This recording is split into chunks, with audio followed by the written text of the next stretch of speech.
أما بعد فقد قال الله تبارك وتعالى في محكم كتابه العلى والفرقانه الهدى بسم الله الرحمن الرحيم تبارك الذي بيده الملك وهو على كل شيء قدير الذي خلق الموت والحياة ليبلوكم أيكم أحسن عملا صلوات پڑھ لیں محمد و آلہ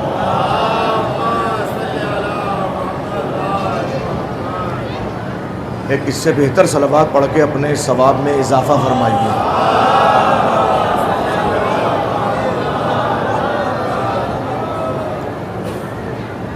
بزرگان قوم و ملت، نوجوانان عزیز، میری عزیز قوم کی مائیں اور بہنیں، خدائے لم یزل کا جتنا شکر ادا کیا جائے اتنا کم ہے کہ اس نے ہم سب کو اس منزل پر ذکر محمد و آل محمد کی توفیق سے سرفراز فرمایا. وہ انسان خوش قسمت ہے کہ جس کی زندگی میں ذکر محمد و آل محمد اس طرح سے شامل ہو جائے کہ اس کے اس ذکر کے نتیجے میں اس کی دنیا بھی سنور جائے اور اس کی آخرت بھی سنور جائے. یقین مانے بہت سے کام ہیں جو ہماری قوم انجام دیتی ہے اور مسلسل انجام دیتی ہے، لیکن جو کیفیت ذکر محمد و آل محمد کو میسر ہے وہ کیفیت کسی اور شے کو میسر نہیں ہے. مثلا آپ اور ہم اپنے واجبات کی ادائیگی کے ساتھ ساتھ بہت سے مستحبات بھی انجام دیتے ہیں. نماز فجر واجب ہے، ہم پڑھتے ہیں، لیکن صرف نماز فجر پر ہی اکتفا نہیں کرتے بلکہ اپنے بزرگوں کے دیے ہوئے درس کی بنیاد پر نماز کے فوراً بعد کچھ چیزیں تعقیبات کے نام پر بھی شامل ہوتی ہیں. مثلاً ہم ہر نماز کے بعد تسبیح شہزادی اولیاء مقام حضرت فاطمہ زہرا سلام اللہ علیہا بھی پڑھتے ہیں. مسلسل ناممکن ہے کہ ہم کوئی نماز پڑھیں اور تسبیح شہزادی کو نہ پڑھیں. روایتیں خاص طور پہ کہتی ہیں کہ جو انسان تسبیح فاطمہ کو مسلسل پڑھتا ہے اس کے رزق کا پروردگار ضامن ہے. ناممکن ہے کہ وہ شخص کسی انسان کا محتاج ہو سکے. بظاہر بہت آسان سے لفظ ہیں، میں نے بھی کہہ دیے، آپ نے بھی سماعت فرما لیے، لیکن مجھے بتائیے کتنی قد و کاش آپ نے اپنی زندگی میں ایسی کی ہے تاکہ اس کی بنیاد پر آپ کسی کے سامنے ہاتھ نہ پھیلا سکیں. کتنے لوگ ہیں کہ جو اس کائنات کے اندر مستغنی ہیں، جن کو کسی کے آگے ہاتھ پھیلانے کی ضرورت نہیں ہے. اس کائنات میں ہر انسان کسی نہ کسی کا محتاج ہے. احتیاج ہر انسان کو ہے، کلنا فقراء واللہ هو الغنی، ہم سب کے سب بارگاہ احدیت کے فقیر ہیں، غنی صرف خدا وحدہ لا شریک کی ذات۔ اللہ سبحانہ تبارک و تعالی کے علاوہ کوئی غنی نہیں ہے، غنی بس وہ ہے۔ دنیا کسی کو غنی کہتی رہے، دنیا کا غنی کہنا اور ہے، حقیقت میں غنی ہونا اور ہے۔ غنی بس وہ ہے، کلنا فقراء، ہم سب کے سب محتاج ہیں۔ ہمارے خون کی روانی کسی خالق کی محتاج ہے کہ وہ خون رواں دواں رہے۔ ہمارا دل دھڑکنوں کا محتاج ہے کہ کوئی ہو جو اس کو دھڑکن عطا کرے۔ ہماری آنکھیں محتاج ہیں کہ ان کو بصارت کوئی عطا کرے۔ ہمارے ہاتھ اور پاؤں محتاج ہیں کہ کوئی ان کو قوت دے۔ ہماری عقل محتاج ہے کہ کوئی اس کو فکر کا سلیقہ عطا فرمائے۔ مجھے بتائیے کون ہے کہ جو محتاج نہیں ہے؟ کم از کم اس وقت درگاہ عالیہ پر آنے والے جملہ مومنین اپنی احتیاج کا اعلان یہاں آ کے کرتے ہیں کہ اگر ہم اس دروازے کے محتاج نہ ہوتے تو یہاں نہ آتے۔ ہم محتاج ہیں تو آئے ہیں۔ ہمارا یہاں آنا اس بات کی علامت ہے کہ ہمیں احتیاج علی ہے۔ اب یہ اور بات کہ علی علیہ السلام کی احتیاج ہر کسی کو میسر نہیں ہوتی، اور اگر کسی کو میسر بھی ہو جائے تو ہر کوئی اعلان نہیں کرتا کہ اگر یہ نہ ہوتے تو ہم نہ ہوتے، اور اگر کسی کو توفیق مل بھی جائے تو کوئی ضروری نہیں ہے کہ اس کا ذات علی پر ایمان بھی ہو۔ ہم نے تاریخ میں ایسے بھی بدبخت دیکھے ہیں کہ جن کو علی کی احتیاج ہمیشہ سے رہی اور علی نے ہمیشہ ان کی مشکل کشائی کی۔ تاریخوں میں لکھا ہے کہ ایک دو مرتبہ نہیں، 70 مرتبہ منبر سے بیٹھ کے اعلان کیا اگر علی نہ ہوتے تو میں ہلاک ہو جاتا۔ تو اعلان کرنا بھی اس بات کی دلیل نہیں ہے، نہیں، یہ اعلان بھی ہو اور اس اعلان کے بعد میں یہ یقین و ایمان بھی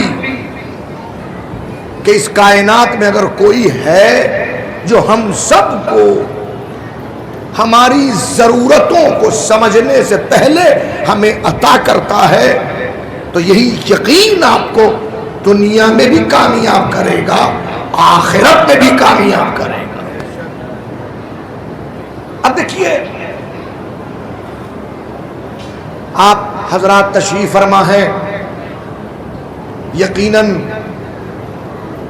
یہ ساعتیں، یہ لمحات، یہ چند لحظات جو آپ فرش عزا پر گزار رہے ہیں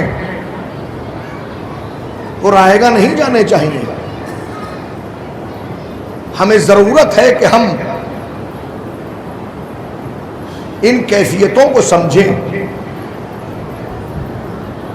آج جن حالات سے امت گزر رہی ہے، جن کیفیتوں کو آپ حضرات درک کر رہے ہیں، جن باتوں کو ہم محسوس کر رہے ہیں، وہ حالات ہمیں بار بار تقاضا کرتے ہیں کہ اپنے حل کے لیے در امیر المومنین پہ حاضری دیں. میں کوئی سیاسی گفتگو کرنے کا عادی نہیں ہوں، لیکن ایسا بھی نہیں ہے کہ میں آنکھیں بند کر کے صرف چند لمحات آپ کو خوش کر کے گزر جاؤں. حالانکہ جو کام یہ ذاکرین کرتے ہیں وہ بھی بڑا کام کرتے ہیں. مومنین کو خوش کرنا بھی بڑا اجر رکھتا ہے. مومنین اگر کسی لمحات خوش ہو جائیں تو ایک مومن کے چہرے پر خوشی لانا یہ بڑا کام ہے اور اس پہ بڑا ثواب ہے. لیکن مسئلہ صرف اور صرف حصول ثواب کا نہیں ہے. مسئلہ ہے کچھ لمحات کے لیے آپ حضرات اگر یہاں بیٹھے ہیں تو کچھ فکری اعتبار سے ہم اور آپ یکساں ہو سکیں، کچھ باتوں کو درک کر سکیں. اگر ان باتوں کو سمجھنا ہے تو کبھی فلسفہ حج و زیارت اٹھا کے دیکھیں، یہ باتیں وہاں سے معلوم ہوں گی. حج یہ پوری زندگی میں ایک مرتبہ واجب ہوتا ہے اور ہر انسان پہ نہیں ہوتا، اس کی شرائط ہے. جو انسان مستطیع ہوگا، استطاعت جس کے پاس ہوگی اس پہ حج ہوگا، ہر کسی پہ حج نہیں ہے. کوئی انسان چاہے کہ قرض لے کے حج کرنے چلا جائے نہیں جا سکتا. حج مقروض پہ ہے ہی نہیں. جس کے پاس استطاعت جسم کی بھی ہو، مال کی بھی ہو. استطاعت کا مطلب صرف پیسہ نہیں ہوتا، استطاعت سب سے پہلے قوت کی ہوتی ہے. آپ کے پاس طاقت بھی ہے کہ نہیں، آپ حج کر بھی سکتے ہیں کہ نہیں، اور پھر یہاں سے وہاں جانا. آپ کو ایک ملک سے دوسرے ملک جانا ہے، وہاں کے بھی 10 معاملات ہوتے ہیں. اب جو آپ وہاں جائیں گے تو ایسے نہیں کہ یوں ہی اللہ نے آپ کو کچھ ارکان کے ادا کرنے کے لیے بلایا ہے. دیکھیں اس وقت حج کا زمانہ چل رہا ہے، لوگ جا رہے ہیں. عمرہ بہت لوگ کر چکے ہیں، کچھ لوگ کرنے والے ہیں، اور بس یہ 8 تاریخ آنے والی ہے اور 8 تاریخ کو یوم الترویہ میں حج کا احرام باندھا جائے گا. سوال یہ ہے کہ اللہ نے کیوں بلایا، کس لیے؟ حج کمیٹی والے 4 لاکھ روپے لے رہے ہیں، 5 لاکھ روپے لے رہے ہیں. پرائیویٹ تو 7 8 لاکھ 10 لاکھ تک کا معاملہ ہے. تو یہاں سے سب لوگ چلے جا رہے ہیں 10 لاکھ روپے خرچ کر کے. کس لیے؟ بھائی وہاں جانا ہے، اللہ میاں کے حکم سے اپنے لباس کو اتار کے رکھ دینا ہے، اور اللہ میاں 2 کپڑے بغیر سلے ہوئے، ایک نیچے لنگی کی طرح باندھنا ہے، ایک اوپر ڈالنا ہے، اور پھر احرام باندھ کے کچھ ارکان. سب سے پہلے عمرے میں خانہ کعبہ کے 7 چکر، پھر نماز مقام ابراہیم کے پاس کھڑے ہو کے پڑھیے، پھر جائیے. 2 چھوٹی چھوٹی پہاڑیاں تھیں، اب صرف اور صرف نشانات، وہ صفا اور مروہ، ان کے درمیان چکر لگائیے. تقریباً 800 میٹر، ایک طرف 3.5 چکر صفا سے شروع کرنا ہے، مروہ پہ ختم کرنا ہے. اور صرف یہی نہیں، درمیان میں ایک جگہ ایسی آتی ہے کہ جہاں آپ کو ہرولہ کرنا ہے. ہرولہ کا مطلب کیا ہے؟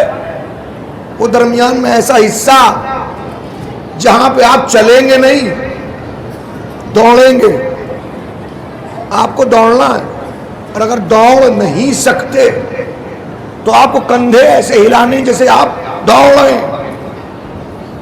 اس کے بعد جناب بال تھوڑے سے کٹوا لیجئے، پھر حج کا موقع آیا، پھر وہی کیفیت، وہ ایک بھرے میدان میں، وہاں جا کے دوپہر سے لے کے شام تک بڑی گرمی، کم سے کم جوگی پورے کی گرمی کو دیکھ کے آپ اس وقت سمجھ سکتے ہیں کہ مینا کی گرمی کتنی ہوگی، عرفات کی گرمی کتنی ہوگی. اور وہاں جائیے اور اس کے بعد آپ مزدلفہ اور پھر مینا، اور پھر آپ کو جناب علی سر منڈوانا ہے، شیطان کو کنکری مارنی ہے. اچھا شیطان وہی ہے کہ ایک نہیں ہے، تین ہے. مزیدار بات یہ ہے جو تینوں شیطانوں کو دیکھنا چاہے وہ سعودیہ چلا جائے. اللہ سب کو توفیق حج دے، اللہ کرے سب حج کرنے جائیں. تو میں نے کہا بھائی پتہ نہیں کیسا شیطان ہوگا، پتہ نہیں کس طرح کا ہوگا. شوق میں ہم بھی پہنچے. اب اتفاقاً جب ہم پہلی مرتبہ سن 2000 میں گئے تھے تو اس وقت 2x2 کا پلر تھا، وہ 3 پلر، ایک ادھر ایک وہاں بیچ میں ایک اور ادھر آگے. اور اب جب بعد میں 2007 میں ہم گئے تو وہ پلر ختم ہو گئے. تقریباً 40 سے 50 فٹ لمبی دیوار. یہ شیطان ہے. میں نے کہا بھائی یہ کیسا شیطان ہے، یہ کیسا شیطان ہے. یہ شیطان سمجھ میں نہیں آیا. جب 2x2 کا ایک پلر تھا بہت بڑا، تب بھی ہم نے کہا یہ کیسا شیطان. یہ پلر سامنے کھڑا ہے، فرض کہ میں کہوں یہ ہے شیطان تو آپ کیا کہیں گے؟ سمجھدار انسان وہی کہے گا جو اسے کہنا چاہیے کہ یہ پلر کب سے شیطان ہو گیا، یہ ستون، یہ عمود، یہ کب سے شیطان ہو گیا، شیطان یہ کہاں ہے؟ تو جواب دیا جائے گا شیطان نہیں ہے مگر شیطان کی شبیہ ہے. توجہ نہیں فرمائی آپ نے. میں کہوں گا عجیب بات ہے، کم سے کم کسی چیز کو سمجھنے کے لیے کم سے کم حج کرنا ضروری ہے. شبیہ سمجھ میں ہی اس کو آتی ہے تو کم سے کم حج ہی ہو. تو شبیہ سمجھ میں آتی ہے، شیطان نہیں ہے مگر شیطان. بہرحال مقصد کیا ہے؟ میں آپ سے اتنا پوچھنا چاہتا ہوں، 10 لاکھ روپے خرچ کرنے کے بعد اللہ آپ کو کیا بتانا چاہتا ہے، کیا سمجھانا چاہتا ہے، کیوں، کس لیے اللہ کام کرا رہا ہے؟ بھئی اگر یہی 10 لاکھ روپے یہاں کسی غریب مومن کو دے دیے جائیں کہ لو بھائی کاروبار کر لو، یہی حج والے 10 لاکھ روپے 2-3 بچیوں کی شادی کروا دی جائے، یہی 10 لاکھ روپے ایجوکیشن پہ خرچ کر دیے جائیں، بتائیے آپ کیا کہیں گے؟ جواب میں کہا جائے گا ہوش کے ناخن لیجئے، اپنی اوقات میں رہیے. آپ حج کی اتنی اہم ترین عبادت کو اتنا نازک سمجھ رہے ہیں؟ یہ یوں ہی اللہ میاں نے رکھا ہے. اللہ میاں نے کوئی بات اگر رکھی ہے تو اس کا کوئی نہ کوئی ریزن ہے، سبب ہے، علت ہے، وجہ ہے، مقصد ہے، ہدف ہے. اللہ پیسے خرچ کروا کے آپ کو درس دینا چاہتا ہے. ایسے نہیں ہم تمہیں پیسے خرچ کروا کے درس دیں گے، وہاں آؤ تمہارا سفر رائے گا نہ جائے.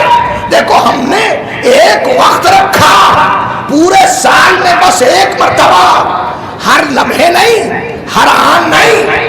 یوم الترویہ میں 8 ذی الحجہ سے حج شروع ہوگا، 12 تاریخ کو حج ختم ہوگا. شیعہ ہو، سنی ہو، دیوبندی ہو، وہابی ہو، اہل حدیث ہو، جماعت اسلامی، کسی بھی فرقے سے مسلمان تعلق رکھتا ہو، ہندوستان کا، انڈونیشیا کا، آسٹریلیا کا، افریقہ کا، لندن سے آنے والا، یورپ سے آنے والا، امریکہ سے آنے والا، جہاں کبھی مسلمان ہو، بس یہی مخصوص ایام 8 ذی الحجہ سے لے کر 12 ذی الحجہ تک. کیوں؟ تاکہ سب لوگ جمع ہو جائیں، کوئی کہیں سے آنے والا، کوئی کہیں سے آنے والا، کالا بھی ایک جگہ، گورا بھی ایک جگہ، پڑھا لکھا بھی ایک جگہ، جاہل بھی ایک جگہ، مومن بھی ایک جگہ، مسلمان بھی ایک جگہ، تاکہ جمع ہونے کے بعد احساس ہو آخر ہمیں ضرورت کس بات کی ہے، کون ہمیں ستا رہا ہے، کون ہمیں پریشان کر رہا ہے، ہماری ضرورتیں کیا ہیں، ہماری حاجتیں کیا ہیں، ہمیں کیسا ہونا چاہیے تھا، ہم کیسے ہو گئے۔ علماء نے باقاعدہ ہدف حج پر کتابیں لکھی ہیں۔ تو جیسے حج کا ایک ہدف ہے، ویسے ہی آپ کے یہاں آنے کا ایک ہدف ہونا چاہیے۔ یہ مجلس حج سے کم نہیں ہے، جیسے وہاں اللہ سے قربت ہوتی ہے، ویسے یہاں امیر المومنین سے قربت۔ صلوات پڑھیے محمد و آل محمد۔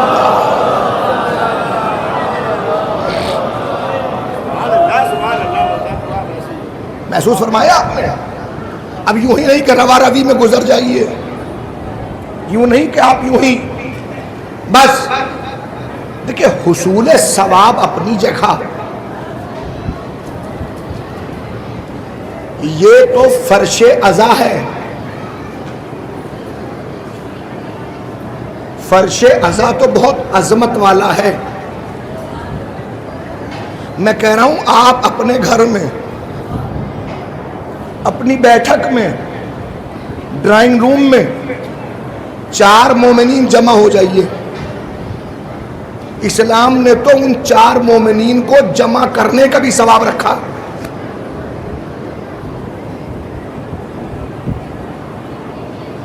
اور دیکھیں اگر توفیق میسر نہ ہو تو کم سے کم توفیق کے میسر ہونے کی دعا کیجئے۔ کل تک یہ چیزیں بزرگوں نے دی تھیں آپ کو اور ہمیں، اور آج ہم اور آپ ان چیزوں کو،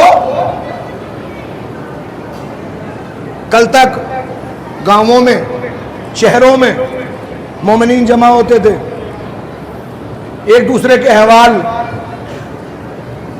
نماز میں کوئی انسان 2 مرتبہ غیر حاضر ہو جائے، نمازیوں میں کھلبلی ہوتی تھی، اما فلاں چچا 2 دن سے دکھائی نہیں دے رہے، اور فلاں نوجوان آگے آگے رہتا تھا وہ دکھائی نہیں دے رہا، اما وہ جو ان اللہ ملائکتہ جو وہ دعا پڑھتا، آیت پڑھتا تھا، وہ دکھائی نہیں دے رہا ہے، وہ اللہم کل ولیک پڑھنے والا بچہ دکھائی نہیں دے، کہاں چلا گیا؟ اما وہ بچہ جو بڑی شان سب کو سلام کرتا تھا، یہ کیا ہے؟ یہ بزرگوں کی عطا کردہ وہ چیزیں تھیں جن کو ہم جیسے نوجوانوں نے فراموش کر دیا۔ آج نوعیت یہ ہے کہ ہم 4 نوجوان ایک جگہ بیٹھتے ہیں اور بیٹھنے کے بعد جسمانی اعتبار سے ایک دوسرے سے قربت ہوتی ہے، لیکن فکری اعتبار سے سب ایک دوسرے دور ہوتے ہیں۔ ایک اپنا واٹس ایپ کھیل رہا ہے، دوسرا اپنا فیس بک کھیل رہا ہے، تیسرا انسٹاگرام پہ بیٹھا ہوا ہے، چوتھا کوئی اور ویب سائٹ پہ بیٹھا ہوا پورٹل پہ کام کر رہا ہے۔ نہ آپ کو میرا پتہ، نہ مجھے آپ کا پتہ۔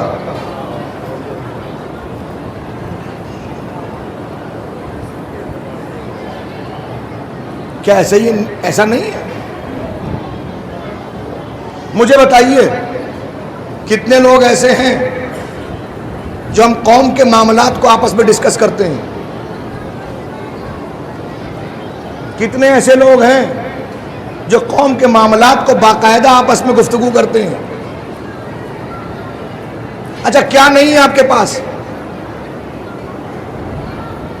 مجھے بتائیے کیا نہیں ہے آپ کے پاس؟ آپ کو آپ کے بزرگوں نے کیا نہیں دیا؟ مجھے بتائیے آپ، بھئی آپ کہیے اگر وہ ہوتا تو ہم یہ کر لیتے، کیا ہوتا؟ کیا ہوتا جو آپ نے نہیں کیا؟ اور کیا نہیں ہے آپ کے پاس میں جو آپ نہیں کر سکتے؟ افسوس کی بات یہ ہے کہ ہم ایک چیز کو رسمن تو اختیار کیے ہوئے ہیں، لیکن حقیقتاً اس کی معنویت سے آگاہ ہی نہیں ہے. ہمیں پتہ ہی نہیں ہے کہ یہ کتنی عظیم الشان ہے. میں چھوٹی سی بات کہوں، یہ فرش اعضاء، اب میں اتنے لوگوں جو میرے سامنے بیٹھے ہوئے ہیں، یہی میرے سامنے مومنین اور پیچھے میری مائیں بہنیں جو بیٹھی ہوئی ہیں، 400-500 افراد ہوں گے، اس سے زیادہ تو نہیں ہے. توفیق آپ کو میسر ہوئی، آپ بیٹھے ہیں. آپ کو یہاں آنے کے بعد پتہ کیا مرتبہ مل گیا؟ یہاں بیٹھنے سے آپ کو کیا مرتبہ مل گیا؟ آپ کہیں بھائی مجلس حسین علیہ السلام میں آئے، مولا امیر المومنین کی بارگاہ میں پہنچے، ذکر اہل بیت ہو رہا ہے. یقیناً ذکر کرنا ثواب، ذکر سننا ثواب، یہ سب کچھ تو ثواب مل رہا ہے. لیکن آپ کو شاید اس بات کا احساس نہیں ہے کہ آپ کتنے بلند ہو گئے. آپ کہیں کیسے؟ میں نے کہا دیکھیے، آج کا مزاج ہے کہ کسی بڑی شخصیت کے پاس اگر چند لمحات مل جائیں تو انسان محلے میں، گاؤں میں، شہر میں، قرابت داروں میں، یہاں وہاں، رشتہ داروں میں، سب جگہ کہتا ہوا میں فلاں صاحب کے پاس گیا تھا. ایک چھوٹا سا علاقہ ہے، اس علاقے میں ایک تھانہ، پولیس اسٹیشن، اس پولیس اسٹیشن کا SHO تھانے دار ایک مرتبہ تھانے سے نکلا اور آیا، آپ کے دروازے پر کھٹکھٹایا. ارے میر صاحب کیسے ہیں؟ زیدی صاحب، نقوی صاحب، کاظمی صاحب، جعفری صاحب، رضوی صاحب، جو بھی صاحب ہوں، اور بھائی کیسے ہیں آپ؟ ٹھیک ٹھاک. ہم تو حال چال لینے کے لیے آ گئے. آئیے تشریف لائیے تھانے دار صاحب. کرسی بٹھا دی گئی، 4 لوگوں کو، یہ لیجئے وہ لیجئے. اب وہ جو کچھ بھی جو بات تھی وہ کہہ کے چلا گیا. اب جعفری صاحب اٹھے، سینہ پھلایا ہوا. رضوی صاحب کی حیثیت دیکھیے آپ، زیدی صاحب کا مزاج نہ پوچھیے. اب باہر نکلنے کی چچا سلام، بھائی صاحب السلام علیکم، خیریت؟ احمد تھانے دار میرے دروازے پہ آتا ہے، مجھ سے بات کرتا ہے، میرے پاس خود چل، میں نہیں گیا اس کے پاس، وہ آیا تھا. چند لمحے کے لیے اس تھانے دار کے پاس بیٹھ گئے جس کی حیثیت علاقے میں بس اتنی ہے جتنا بڑا تھانہ ہے.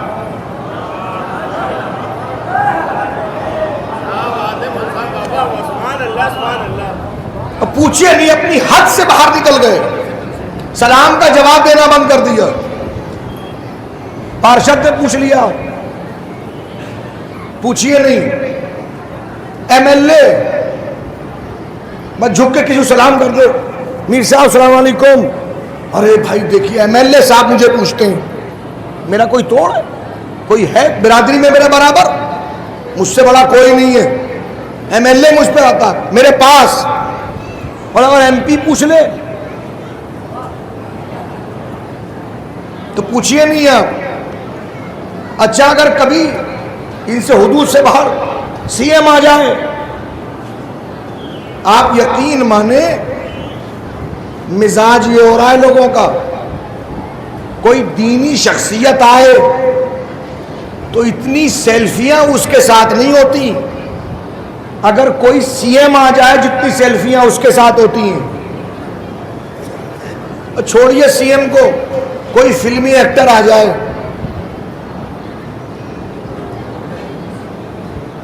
ہوتا ہے کہ نہیں ہوتا ہے؟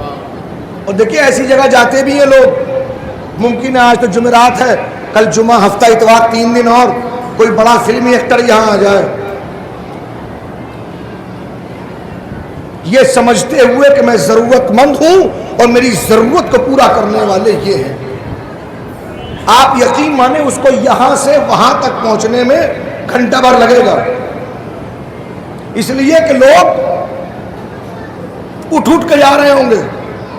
اور بھائی ایک فوٹو ہمارا ساتھ میں، ادھر سے لے لو، ادھر سے لے لو، یہاں سے لے لو. ادھر سے ٹیڑھے ہوئے جا رہے ہیں. کیسے ہوئے جا رہے ہیں؟ یہ سب کام ہو رہا ہوگا باقاعدگی کے ساتھ. جن کی اوقات آپ کے ووٹ کی بنیاد پر صرف 5 سال کے لیے ہو، بلکہ میں جملہ بدل دوں، آپ کے ووٹ کی بنیاد پہ نہیں، جن کی حیثیت مشینوں کی بنیاد پر ہو، وہ اتنے معتبر ہو جائیں کہ اگر کچھ لمحات آپ ان کے ساتھ بیٹھ جائیں تو اپنے آپ کو عالی نسب، عالی مرتبہ، عالی حیثیت، آپ ان سے بڑا سمجھتے نہیں کسی کو کہ ہم سے بڑا کون ہوگا، ہم اس کے ساتھ بیٹھے، ہم اس کے ساتھ بیٹھے. میں کہوں گا جتنے ہیں سب کی حیثیت محدود ہے.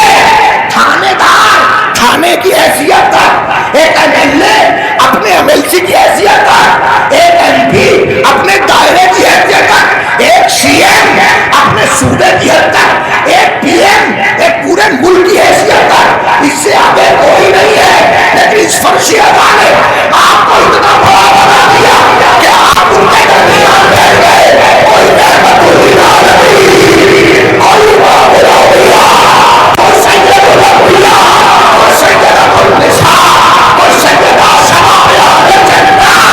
ارے جب اتنوں کے ساتھ بیٹھیں گے تو فرشی ادا کی جگہ بلند بنا دے گا.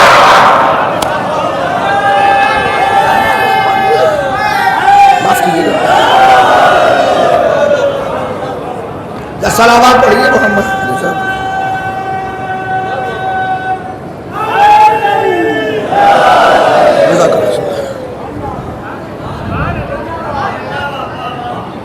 تو فرشی اذا نے کتنا بڑا بنا دیا.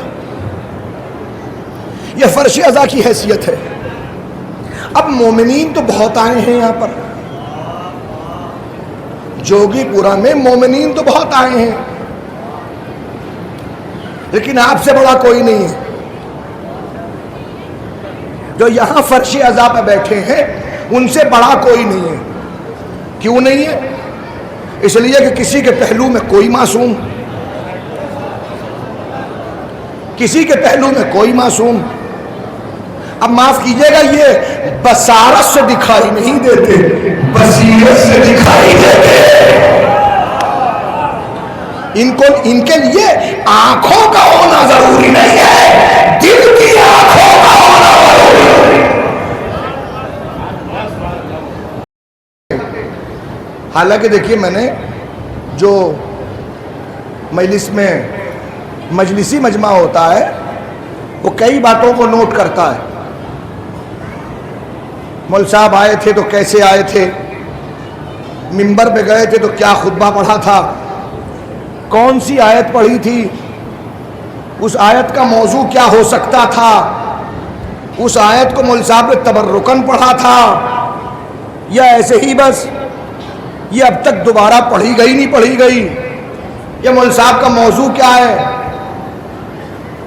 میں اتنی دیر مجلس پڑھ چکا، مگر اتفاق کی بات یہ ہے کہ میں نے ابھی تک اپنی اس آیت ہی کو نہیں پڑھا جس آیت کی میں نے تلاوت کا شرف حاصل کیا تھا. اب لیکن جب میں مجلس ختم کروں گا تو انشاءاللہ آپ کو خطبے سے لے کے اور آخر تک جو لوگ موجود ہیں ان کو پوری تسبیح فاطمہ دکھائی دی جائے گی انشاءاللہ. توجہ فرمائیے گا. اب قوم کس منزل پہ ہے، دو ایک باتیں میں پہلے عرض کر دوں پھر گفتگو شروع کروں. اب شروع اس لیے کہ الحمدللہ ہمارے کرم فرماؤں نے ہمیں کہنے کے لیے بہت سبق دے دیا کہ بھئی نماز مغرب تک آپ کو کچھ پیغام دینا ہے تو دے دیجئے. میں نے کہا بسم اللہ بہت اللہ. میں ان سب کا شکر گزار اور آپ سب کا شکر گزار، ان کا بعد میں پہلے آپ کا شکر گزار جو یہاں موجود ہیں، جن کے ذریعے تک میں اپنی بات پہنچا رہا ہوں. دو معاملات خاص طور پہ بہت توجہ فرمائیے گا، دو معاملات بہت خاص طور پہ سوچنے کی ضرورت ہے اس وقت. آصف بھائی آپ ماشاءاللہ قوم کے ایک ذمہ دار شاعر ہیں، اللہ آپ کی توفیقات میں اضافہ فرمائے. مسلسل آپ قوم کے معاملات کو اٹھاتے رہتے ہیں. توجہ فرمائیں گے. ظاہر ہے کہ روز صبح آپ کا میسج میرے پاس میں آ جاتا ہے اور آپ نے ہمیں اس دائرے میں رکھا ہوا، اس کے لیے شکر گزار ہیں. ایک معاملہ ہے تعلیم کا، ایک معاملہ تعلیم کا ہے اور دوسرا معاملہ اوقاف کا ہے.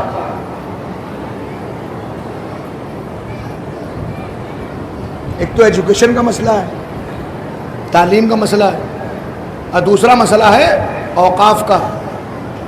میں صرف بیماری دکھا رہا ہوں بس، حل میرے پاس میں ہے مگر بتاؤں گا نہیں، اس لیے کہ مجھ سے بھی بہتر افراد اور بہت بہت بہتر افراد ماشاءاللہ فرش اعضاء پہ موجود ہیں. تو جو دائرہ ہو اس دائرے کو آپ دیکھیے. ایک تو آپ مسئلہ ہے تعلیم کا. اب تعلیم کا مسئلہ کیا ہے؟ میں اطہر کاظمی رسول پور دھولڑی ضلع میرٹھ سے تعلق رکھتا ہوں. منصبیہ عربک کالج میرٹھ میں گزشتہ 20 سالوں سے خدمت انجام دے رہا ہوں. 2006 سے لے کے 26 آ گیا درجات عالیہ کا مدرس ہوں. یو پی مدرسہ بورڈ کا ممبر بھی رہ چکا ہوں.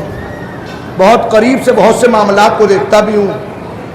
قومی سطح کے اوپر 1995 سے مسلسل خطاب کر رہا ہوں. ایک طویل عرصہ میرے سامنے ہے. قوم کے جو تعلیمی ادارے ہیں ان کی ویلیو کیا رہ گئی ہے. میں ایک دینی مدرسے سے وابستہ ہوں تو دینی مدرسوں کی بات پہلے کر لیتا ہوں. دینی مدرسوں میں اس وقت سب سے زیادہ ضرورت ان تعلیم لینے والے بچوں کی ہے کہ جن کو تعلیم دی جانی چاہیے. اب مسئلہ صرف منصبیہ کا نہیں ہے، ہر اس ادارے کا ہے جو دینی تعلیم کے نام پہ کہیں بھی قائم ہوا ہو. اب وہ چاہے لکھنؤ ہو یا لکھنؤ سے اطراف میں میرٹھ یا مظفر نگر یا یہاں بجنور یا معاف کیجیے گا آگے بڑھیے تو امروہہ یا مراد آباد یا بریلی یا ادھر الہ آباد یا جونپور یا فیض آباد یا جہاں جہاں بھی ہمارے شیعی دینی ادارے ہیں.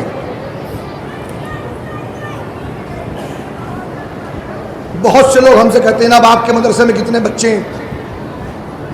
میں جواب میں پلٹ کے اتنے کہتا ہوں آپ نے کتنے بھجوائے؟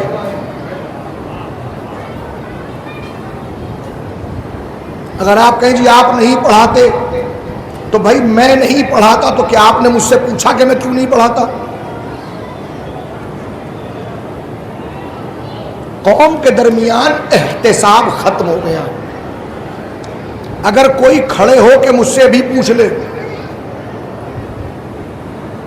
یہ جو آپ پڑھ رہے ہیں یہ قرآن کی آیت آپ نے پڑھی تھی کون سے سورے میں ہے؟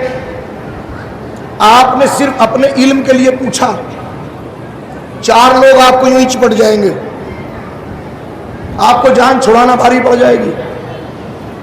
حد ہو گئی، آپ نے یوں پوچھ لیا، کیا ضرورت تھی پوچھنے کی؟ بعد میں پوچھ لیتے، یوں کر لیتے، ایسے کر لیتے، ویسے کر لیتے.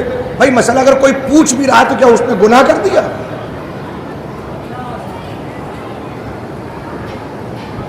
اچھا مولوی تو ویسے بھی وقت نہیں دیتا پوچھنے کا، وہ خود بولتا کم ہے بلواتا زیادہ ہے. مولوی منبر پہ آ کے، اب میں اپنے لیے کہہ رہا ہوں، بولتا کم ہے بلواتا زیادہ ہے. بہت دیر سے آپ چپ چاپ بیٹھے ہیں، بھائی کیوں نہیں بول رہے؟ بولتے رہیے. کیوں نہیں بول رہے ہیں آپ؟ اور کس لیے نہیں بول رہے؟ اور بھائی میں شہر خاموشہ میں پڑھنے کا عادی نہیں ہوں، میں قبرستان میں نہیں پڑھتا. اب بولیے آپ، اللہ نے زبان دی ہے آپ کو بس، اور نہیں بولیں گے تو پھر اب یہ اور یہ اب وہ جملے میں نہیں کہہ سکتا، معاف کیجیے. قوم کو چاہیے کہ بولنے کی عادت ڈالیں مگر وہاں بولیں جہاں بولنے کی ضرورت ہے، ہر جگہ نہیں.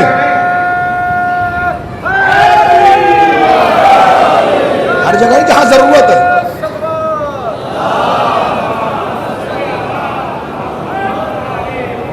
مسئلہ دیکھیے، سب سے اہم مرحلہ یہ قوم کے اکنومیکل حالات، اقتصادی حالات بہت اچھے ہو گئے ہیں۔ اس کا سب سے بڑا ثبوت یہ ہے کہ جو بھی اپنے بچے کو تعلیم دلانا چاہتا ہے وہ انگلش میڈیم میں تعلیم دلانا چاہتا ہے، وہ چاہتا ہے کہ اس کا بچہ انگلش میڈیم میں پڑھے، ٹاپ اسکولوں میں پڑھے۔ بہت اچھی بات ہے، آپ کو اپنے بچے کو اپنے شہر کے سب سے بہترین اسکول میں پڑھانا چاہیے، مگر مجھے بتائیے کب تک پڑھانا چاہیے؟ یہ کب تک؟ میں تعلیم کی بات جو کہہ رہا ہوں سنیے، یہ کب تک پڑھانا چاہیے؟ صرف 8ویں کلاس تک؟ صرف 10ویں کلاس تک؟ صرف 12ویں کلاس تک؟ آپ اگر اپنے بچے کو بہت اچھے اسکول میں پڑھا رہے ہیں، IIT میں کتنے ہیں آپ لوگ؟ میڈیکل کالج میں کتنے ہیں آپ لوگ؟ بڑے انسٹیٹیوٹ کے اندر کہاں ہیں آپ؟ کتنے لوگ ہیں جو اس وقت IAS کر رہے ہیں؟ کتنے ہیں جو IPS کر رہے ہیں؟ کتنے ہیں سول سروس پہ چلے جا رہے ہیں؟ بتائیے کہاں ہیں آپ؟ کہاں ہیں آپ؟ آپ دینی تعلیم سے ہٹ گئے یہ کہہ کے کہ ہم کیوں اپنے بچے کو مولوی بنائیں؟ تو بھائی اگر مولوی نہیں بنا رہے تو کم سے کم انجینئر بناؤ، ڈاکٹر بناؤ، IAS بناؤ، PCS بناؤ، بڑا ادھیکاری بناؤ، بڑا آفیسر بناؤ۔ وجہ یہ نہ یہ ادھر نہ ادھر، پھر کدھر؟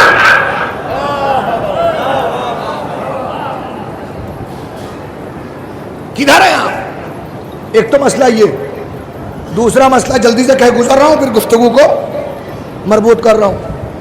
دوسرا مسئلہ ہے اوقاف کا۔ سینٹرل گورنمنٹ نے ابھی پچھلے سال کی بات ہے وقف بل میں کچھ معاملات گڑبڑ کر دیے۔ بہرحال مسلمان تو مسلمان، بہت سے سنجیدہ ہندو بھی کھڑے ہو گئے پارلیمنٹ کے اندر، بہت سے MPs کی تقریریں، ان کے جملے میں نے کوٹ کیے ہوئے لکھے ہوئے ہیں۔ جو باتیں ہمیں اور آپ کو کہنی چاہیے تھی وہ انہوں نے کہہ ڈالی۔ اب سنیے جو میں کہنا چاہتا ہوں، یہ ہوا کہ ایک پورٹل بنایا گیا، امید پورٹل، کہ جتنے بھی اوقاف ہیں سب کی انٹری اس پہ ہوگی، جس کی انٹری ہوگی وہ وقف رہے گا، اور جس کی انٹری ختم وہ وقف ختم۔ وجہ کیا ہے پتہ ہے آپ کو؟ وجہ یہ تھی کہ وقف کرنے والے افراد نے 70% اوقاف کو صرف یوز کی بنیاد پہ وقف کیا۔ کیا مطلب؟ مثلاً درگاہ عالیہ یہ وقف ہے، جس نے وقف کیا جیسا وقف کیا وقف نامہ موجود، اس کا ریکارڈ موجود، یہ تمام چیزیں موجود۔ لیکن اکثر گاؤں کے قبرستان بزرگوں نے قصہ چھوڑ دیا، یہ وقف ہے بھائی قبرستان کے طور پہ، یہ مسجد ہے، یہ بس ہماری مسجد وقف ہے، یہ عیدگاہ وقف ہے، یہ کربلا وقف ہے۔ وقف کرنے والے نے زمین تو دی لیکن کوئی وقف نامہ نہیں، کوئی اس کا اندراج نہیں، کوئی لکھت نہیں، کہیں تحریر نہیں، بس تحریر ہو گئی وقف تو بس وقف۔ وقف کرنے والا کون تھا؟ ہمارے اجداد تھے، کون تھے وہ؟ کچھ پتہ ہی نہیں ہے۔ اسے کہتے ہیں وقف بائی یوزر، اور وقف بائی یوزر کو گورنمنٹ سب سے پہلے ختم کر رہی ہے۔ اب جن کو امید پورٹل پر باقاعدگی کے ساتھ میں رکھ دیا گیا، تب یہ نہیں کہ یوں ہی یہ میرا موبائل ہے جس کو دیکھنا ہے میں ابھی دکھا دوں گا، سنی وقف بورڈ کے 12,000 سے زیادہ اوقاف کی فہرست میرے پاس میرے موبائل میں موجود ہے، جس کے اندر امید پورٹل پر 12,000 سے زیادہ اوقاف کو ریجیکٹ کر دیا گیا۔ سوال بھائی اتنا ہے، میں سنیوں سے کچھ سوال نہیں کر رہا ہوں، معاف کیجئے گا، وہ خود جانے، میں اپنی قوم سے سوال کر رہا ہوں، کیا شیعہ وقف بورڈ کی طرف سے کوئی ایک فائل آئی؟ کیا آپ نے پوچھا کہ آپ کے گاؤں کے، آپ کے شہر کے کتنے اوقاف رجسٹرڈ ہوئے، کتنے اوقاف ریجیکٹ کر دیے گئے؟ بھائی جون کی 6 تاریخ آنے والی ہے، یہ تاریخ گزری، گئے وقف آپ کے ہاتھ سے، آپ کچھ نہ کر پائیں گے، سوتے رہ جائیں گے، بڑی بڑی جائیدادیں چلی جائیں گی۔ ضرورت یہ ہے کہ آپ بیٹھیں، یہاں آئے ہیں تو بیٹھ کے ڈسکس کریں، اور پھر جا کے گھر پہ دیکھیں کتنے متولی ایسے ہیں جنہوں نے وقف کی پراپرٹی کا اندراج کیا ہے، اور پھر باقی بھی ہے کہ نہیں۔ اس لیے کہ میں جملہ کہہ رہا ہوں، 90 نہیں 95 نہیں 99% متولی احکام وقف سے جاہل ہیں، انہیں پتا ہی نہیں ہے کہ وقف کیا ہے، وقف کسے کہتے ہیں، وقف کی حالت کیا ہے۔ 99% بڑا دعویٰ تھرکاز بھی کر رہا ہے۔ وقف کرنے والے واقف نے جس مقصد کے تحت وقف کیا تھا، متولی کو وہی نہیں پتا۔ وقف کیا ہے مسجد کے لیے، استعمال امام باڑے میں ہو رہا ہے۔ یاد رکھیں، جب وقف کرنے والے نے کسی خاص جگہ کے لیے وقف کر دیا تو دوسری جگہ استعمال ہی جائز نہیں ہے۔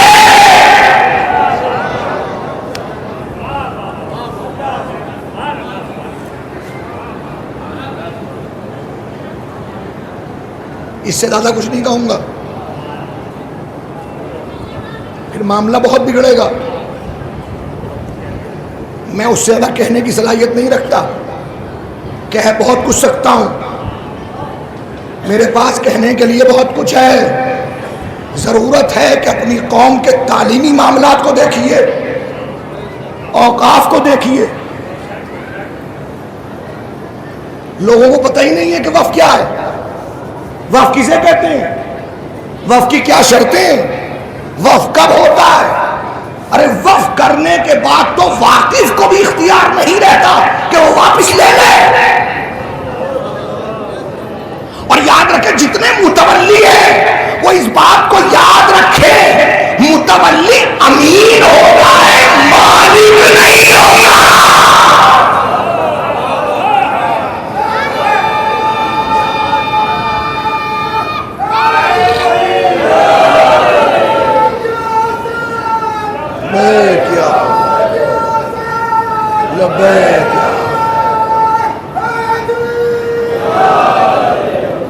بات میری پہنچ گئی، اب بات سن لیجیے۔ سورہ مبارکہ ملک، قرآن مجید کے 29ویں پارے کی پہلی آیت، پہلا سورہ 29ویں پارے کا، تبارک الذی بیدہ الملک، بہت برکت والی ذات وہ ذات جس کے قبضہ قدرت میں ملک ہے،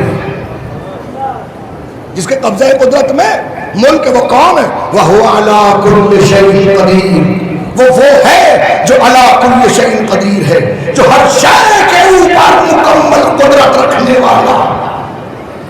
توجہ فرمائیں گے، وہ برکت والی۔ دیکھیے عجیب بات کہوں، اللہ جب قرآن کو نازل کرتا ہے تو اس کے نازل شدہ الفاظ میں قیامت تک کے فکر کرنے والوں کے لیے فکر ہوتی ہے۔ آپ سمجھنا چاہتے ہیں سمجھیں، فکر کرنا چاہتے ہیں فکر کریں، تاکہ درس حاصل کر سکیں۔ میرا خاص جملہ ہے، میں خاص طور پہ کہتا ہوں، قرآن تلاوت کے لیے نازل نہیں ہوا، قرآن کتاب تلاوت نہیں ہے، قرآن ہدایت کے لیے نازل ہوا ہے، قرآن کتاب ہدایت ہے۔ قرآن دیکھیں، تبارک الذی، بہت برکت والی ہے وہ ذات۔ کون سی ذات ہے وہ؟ بیدہ الملک، اس کی پہلی صفت، وہ ذات وہ ہے جس کے ہاتھ میں ملک ہے، بہت برکت والی ہے وہ ذات جس کے ہاتھ میں، اس کے قبضہ قدرت میں ملک۔ کون ہے وہ؟ وَهُوَ عَلَىٰ كُلِّ شَيْءٍ قَدِيرٌ، وہ ذات وہ ہے جو ہر شے کے اوپر قدرت رکھتی ہے. ہر شے، کوئی شے ایسی اس پہ وہ قدرت نہ رکھتی ہو. ہماری سمجھ میں نہیں آئی وہ ذات کون، حالانکہ دو صفتیں سن لی. پہلی صفت یہ کہ اس کے قبضہ قدرت میں ملک، دوسری صفت جس کے قبضہ قدرت کے اندر پوری کائنات. پروردگار کون ہے؟ اللہ نے مزید سمجھانے کے لیے کہا الذی خلق الموت والحیات، وہ ہے جس کے قبضہ قدرت میں موت بھی ہے، حیات بھی ہے، جس کے قبضے میں زندگی بھی ہے، جس کے قبضے میں موت بھی ہے. تو چار صفتیں آئیں. بہت برکت والی ہے وہ ذات. نمبر ایک، جس کے قبضے میں ملک. نمبر دو، جو علی کل شیء قدیر. نمبر تین، جس کے قبضے میں حیات. نمبر چار، جس کے قبضے میں موت. میں پوچھوں آپ سے، ہے کون وہ؟ آپ کہیں گے اللہ ہے. تو اگر اللہ ہے تو لفظ تبارک کے بعد اللہ کیوں نہیں آیا؟ آپ کہیں نہیں قرآن میں نہیں لیجئے، تبارک اللہ احسن الخالقین. وہ اللہ تبارک ہے، بہت برکت والا ہے، جو تمام خالقوں میں احسن ہے. تو لفظ تبارک کے بعد اللہ تو آ سکتا تھا، لیکن یہاں لفظ اللہ نہیں ہے. صلوات پڑھ لیجئے محمد و آل محمد.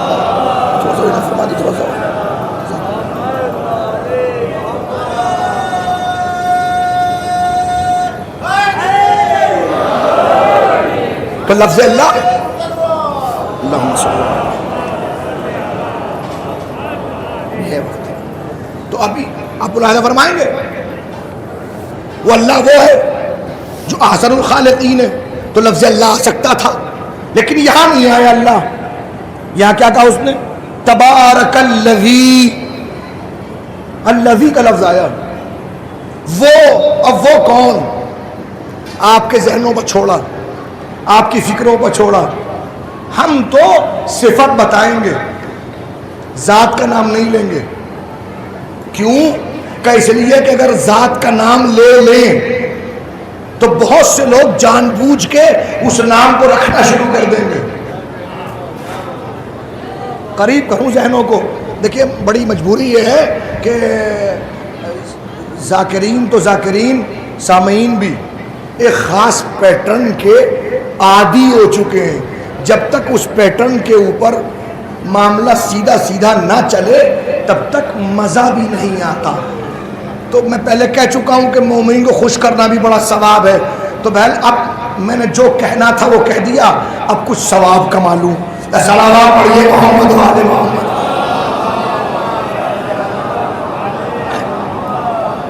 اب آپ کہیں گے یہ کیسے، یہ کیسے؟ اب میں ایک آیت پڑھ رہا ہوں اس کو سمجھانے کے لیے. بسم اللہ الرحمن الرحیم. انما ولیکم اللہ ورسولہ والذین آمنوا الذین یقیمون الصلاة ویؤتون الزکاة وہم راکعون. انما ولیکم اللہ، بے شک تمہارا ولی اللہ ہے، ورسولہ، اور تمہارا ولی اس کا رسول ہے، والذین آمنوا، اور پھر تمہارے ولی کچھ مومن. کون سے مومن؟ الذین، وہ مومن، یقیمون الصلاة، جو نمازوں کو قائم کرتے ہیں، وَيُؤْتُونَ الزَّكَاةَ، زکوٰۃ کو ادا کرتے ہیں، وَهُمْ رَاكِعُونَ، در حالانکہ وہ رکوع میں ہوتے ہیں. تو تین ولایتوں کا ذکر ہے، ایک اللہ کی ولایت، ایک رسول کی ولایت، اور ایک اس کی. کس کی؟ نام نہیں ہے اس کی، کس کی؟ نام نہیں ہے. اب جو ہے وہ صفت الذین آمنوا، پہلی صفت الذین یقیمون الصلاۃ، دوسری صفت یؤتون الزکاۃ، تیسری صفت وہم راکعون، چوتھی صفت. تو چار چار صفتیں رکھی. پروردگار جب تو اللہ ہے، تو جانتا ہے، تو قیامت تک کے لیے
نام علی رکھ دیتا.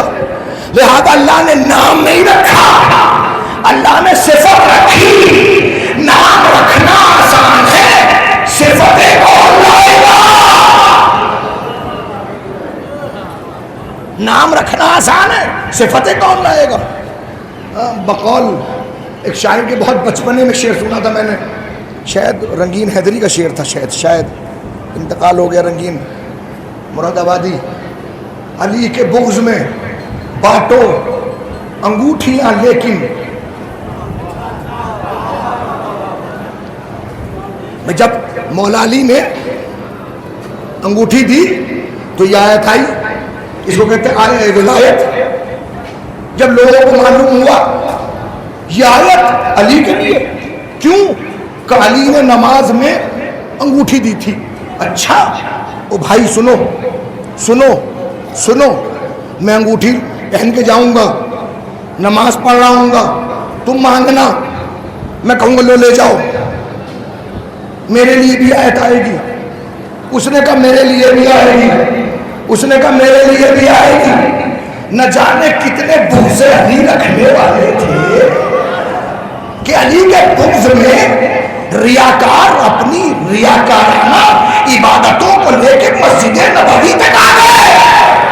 توجہ فرمائیے گا. اور علی کے بغض میں بڑھ رہی ہے انگوٹھیاں, بڑھ رہی ہے انگوٹھیاں, صبح کو انگوٹھی, ظہر میں انگوٹھی, مغرب میں انگوٹھی, صبح کو انگوٹھی, ظہر میں انگوٹھی, مغرب میں انگوٹھی, مگر نہ آیت آنا تھی نہ آیت آئی. اس نے پوچھا کیوں؟ اب جواب دیا کہ علی کے بغض میں بھاگو انگوٹھیاں لیکن تم اپنی شان میں آیت کہاں سے لاؤ گے؟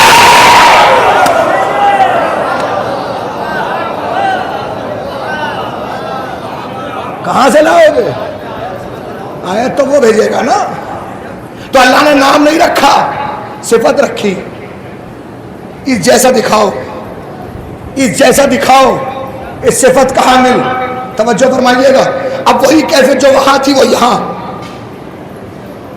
تبارک الذی بیدہ الملک وہو علی کل شیء قدیر الذی خلق الموت والحیات. بہت برکت والی ہے وہ ذات. وہ کون سی ہے؟ نام نہیں ہے, صفت ہے. پہلی صفت بیدہ الملک, جس کے ہاتھ میں ملک ہے, جس کے ہاتھ میں ملک.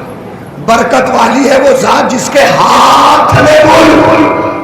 بے ید, ید کہتے ہیں ہاتھ کو, جس کے ہاتھ میں ملک. آپ کہیں کیسی مشرکانہ بات کر رہے ہیں, یہ تو شان الوہیت ہے. آپ کس کے لیے گئے؟ میں کہوں گا شان الوہیت ضرور ہے مگر الوہیت کا مقام اور درجہ نہیں ہے. شان ہونا اور ہے, درجے کا ہونا اور ہے. قرآن نے کہا تبارک الذی بیدہ الملک, بہت برکت والی ہے وہ ذات جس کے ہاتھ میں. تو ہم کسی ایسے اللہ کو جانتے نہیں جس کے ہاتھ بھی ہو, یا تو کوئی ہاتھوں والا اللہ لے کے آؤ, یا بتاؤ ید اللہ.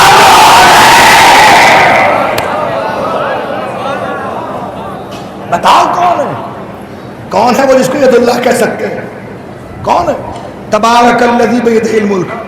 اب یہ ملک, ارے آپ منبر پہ بیٹھ کے کم سے کم اس طرح کی باتیں نہیں کر سکتے. کیوں؟ کون سی بات غلط ہوئی کہ آپ نے کہہ دیا جس کے ہاتھ میں ملک ہے؟ تو میں نے کہا بھائی اس کے سلسلے میں اگر آپ کو کچھ تحفظات ہیں, کچھ کمنٹ کر رہے ہیں, تو اس کمنٹ کے نتیجے کو دلیل سے پروف کیجئے کہ جی ہمارے پاس دلیل ہے. میں نے کہا کیا دلیل ہے؟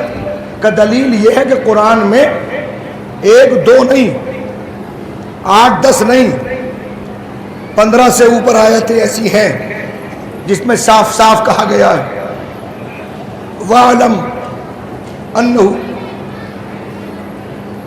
پہچان لیجئے, جان لیجئے, علم رکھ لیجئے, وَلِلَّهِ الْمُلْكُ, ملک اللہ کے لیے ہے. وَلَهُ الْمُلْكُ السَّمَاوَاتِ وَالْأَرْضِ, زمین کا ملک بھی اسی کا, آسمان کا ملک بھی اسی کا. تو ملک جب اس کا ہے، زمین کا ملک بھی اس کا، آسمان کا ملک بھی اس کا، تو جب ملک کا مالک وہ ہے اللہ، تو آپ کسی غیر اللہ کو یہ ملک کیسے دے سکتے ہیں؟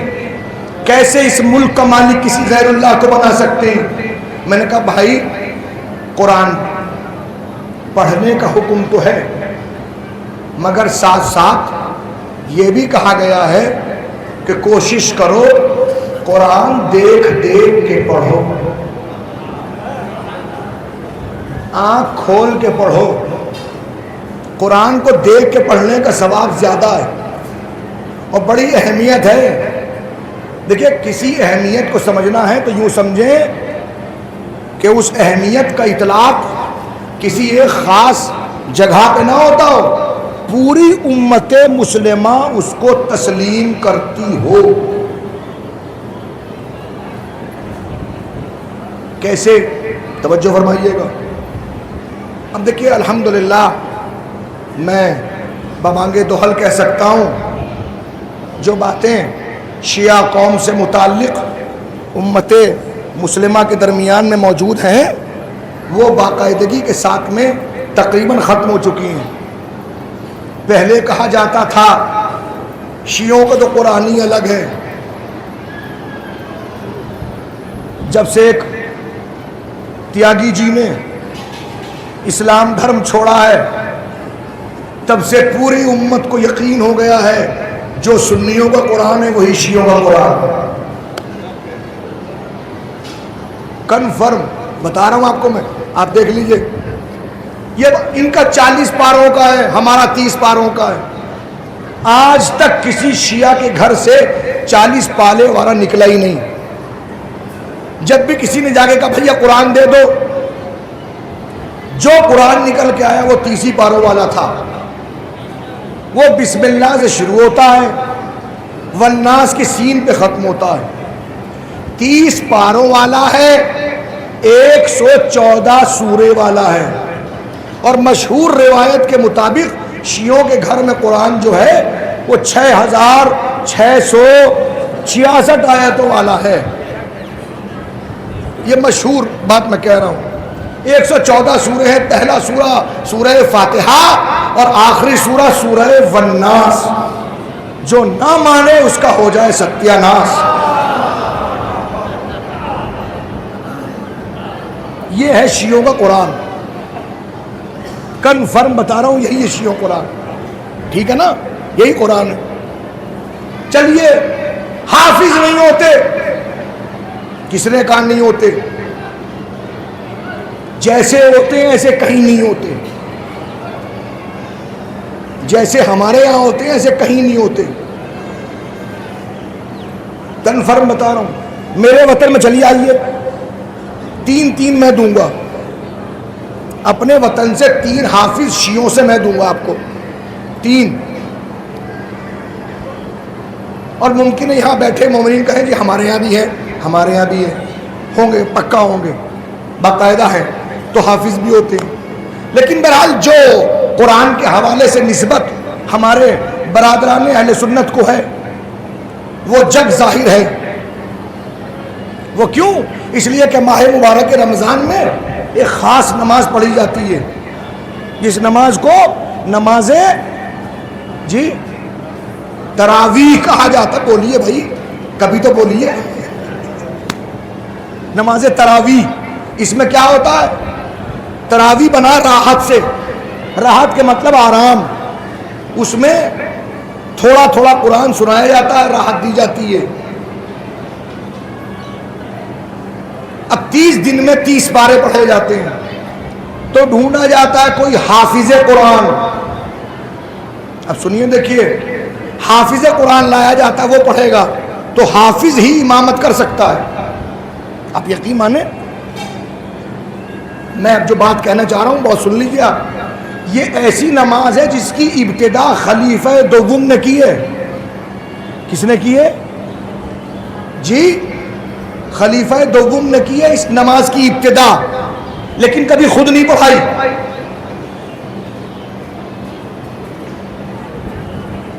ابتدا کی ہے مگر کبھی خود نہیں پڑھائی، کیوں؟ اس لیے کہ اس نماز کے لیے حافظ ہونا ضروری ہے.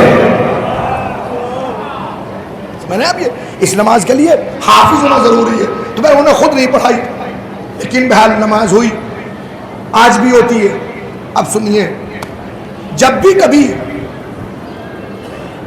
رمضان مبارک آتا ہے، تراویح کا اہتمام ہوتا ہے، تمام مسلمان تراویح کا اہتمام کرتے ہیں، حافظ صاحب کو ڈھونڈ کے لاتے ہیں، وہ نماز پڑھاتے ہیں. صرف یہی نہیں، ایک اور آتا ہے ساتھ میں، ایک حافظ اور ساتھ میں آتا ہے، دو حافظ. وہ دوسرا کیا کرتا ہے؟ دوسرا نیچے بیٹھ کے سنتا ہے. تو بھائی سن کیوں رہے ہو؟ کہ بھائی وہ حافظ تو ہے، پڑھیں گے کہ نہیں، غلطی کر سکتے ہیں.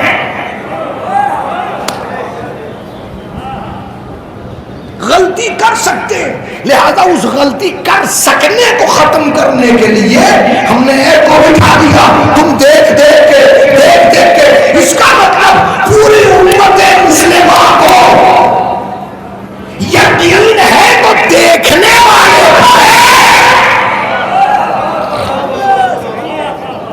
ہیں.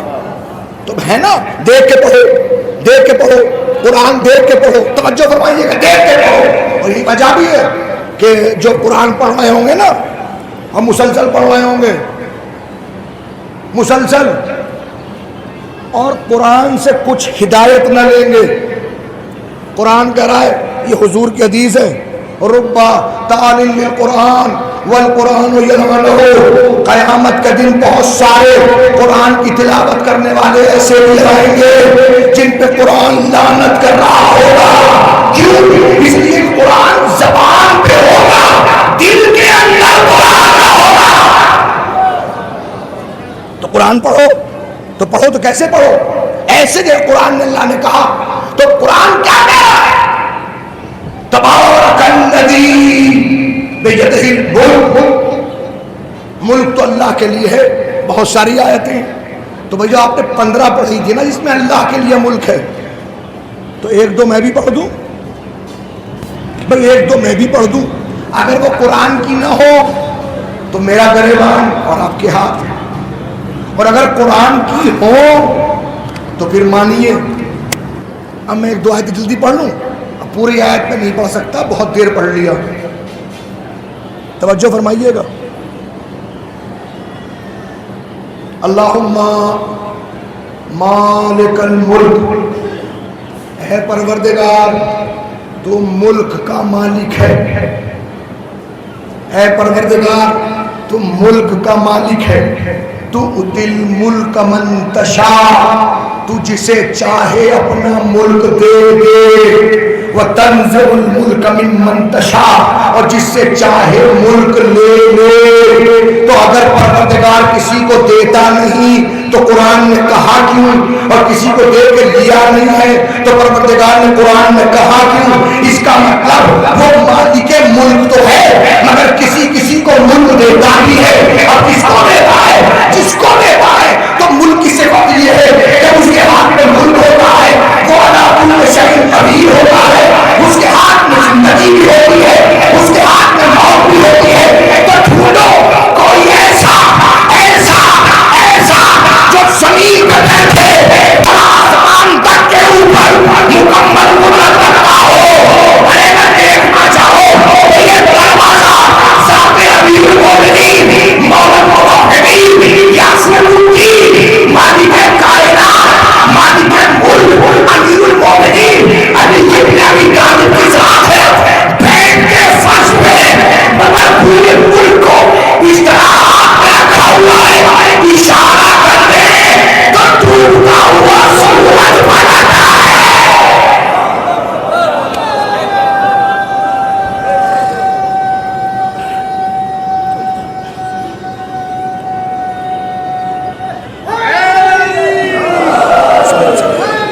بسم اللہ مطلب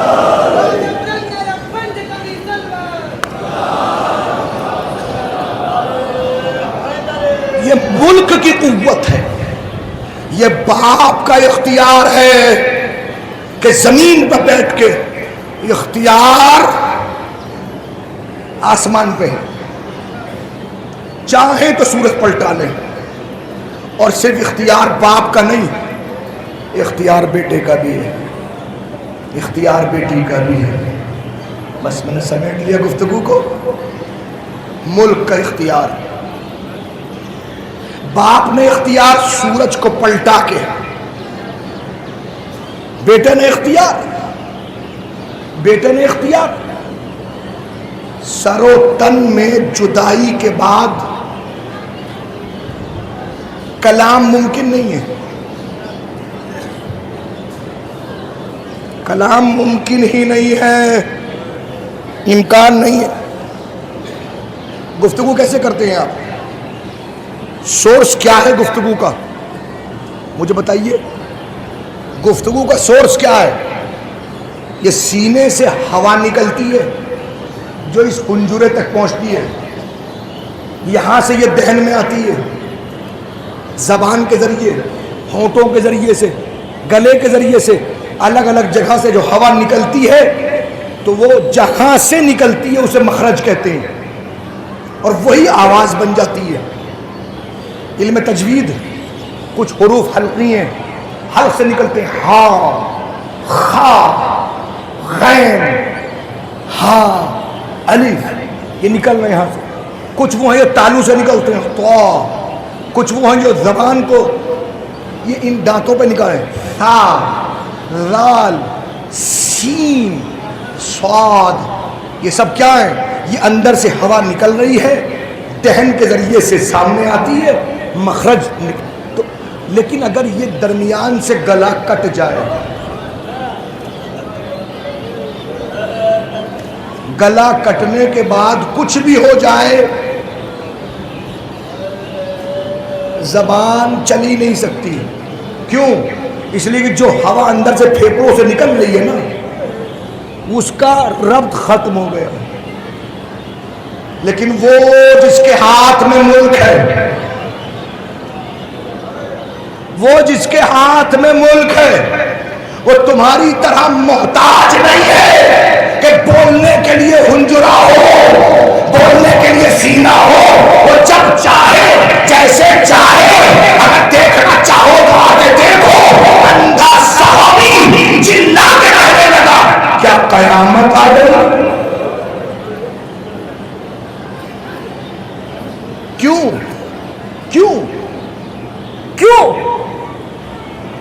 یہ میں کیا سن رہا ہوں؟ کیا ہوا؟ سنا ہے کہ کوئی کٹا ہوا سر ہے جس کے دہن ہل رہے ہیں، زبان چل رہی ہے، اس سے کچھ آواز۔ کیا ممکن ہے کوئی مجھے وہاں تک لے کے جائے؟ کس نے کہا ہاں چلو؟ ہاتھ پکڑ کے لوگ وہاں تک لے کے آئے جہاں نو کے نیزہ کی بلندی بحسین کا سر۔ ان اصحاب الکہف والرقیم کانوا من آیاتنا عجبا کی تلاوت کر رہا تھا، تب کہ بھائی کون ہے؟ کہ حسین ابن علی، کہا کہ حسین، ارے آپ کو ان اصحاب الکہف سے زیادہ عظیم ہے۔ اجرکم اللہ، مولا آپ کے آنے کو قبول فرمائے، آپ کو کسی کمین کا محتاج نہ بنائے، ہر قسم کی اذیتیں اور مشکلات آپ سے دور فرمائے۔ اللہ جتنے آنے والے ہیں مولا امیر المومنین کے دروازے سے اپنی اپنی حاجتیں لے کے جائیں، جو بے اولاد ہیں وہ اولاد صالحہ لے کے جائیں، جن کے گھر میں مریض ہے وہ شفائے کاملہ حاصل کریں، جن کو اللہ نے اولاد نہیں دی ان کو اولاد مل جائے، ان کو اولاد ملی ہے ان کو نیک سیرت مل جائے۔ یہ بچے اپنے اپنے والدین کے مدد و فرما بردار بنے، والدین کی عزت کریں، معاشرے کے اندر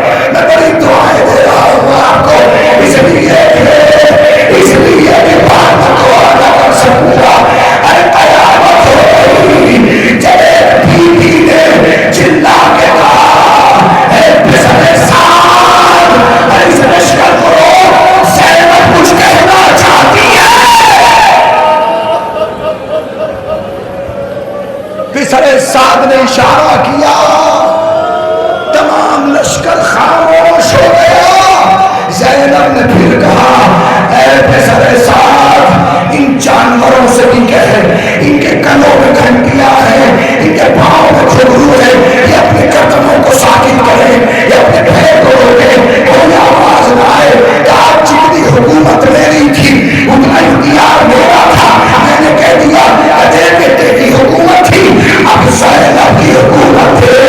ایک بٹاؤ اٹھائی، جدھر سے انگلی چلی جانوروں نے سر جھکا دیا، گھنٹیوں کی آواز رکی، ارے مرتبہ زینب کا لہجہ اندھا صحابی کہنے لگا قیامت آ گئی، کیوں کیا ہوا؟ علی نے کہا تھا اب میری آواز قیامت کو سنو گے، ارے یہ علی کا لہجہ، یہ علی کی آواز، یہ علی کا انداز، یہ علی کی فضا، یہ علی کی بلاغت۔ کہنے والے نے کہا شکر کر، شکر کر، اللہ نے تیری آنکھیں دے دی، اے کاش کہ تو اگر دیکھنے والا ہوتا تو کہیں ایسا ہو جاتا، مر جاتا۔ علی نہیں، علی کی بیٹی زینب، کہا ہے بڑا مجمع، اس مجمع میں علی۔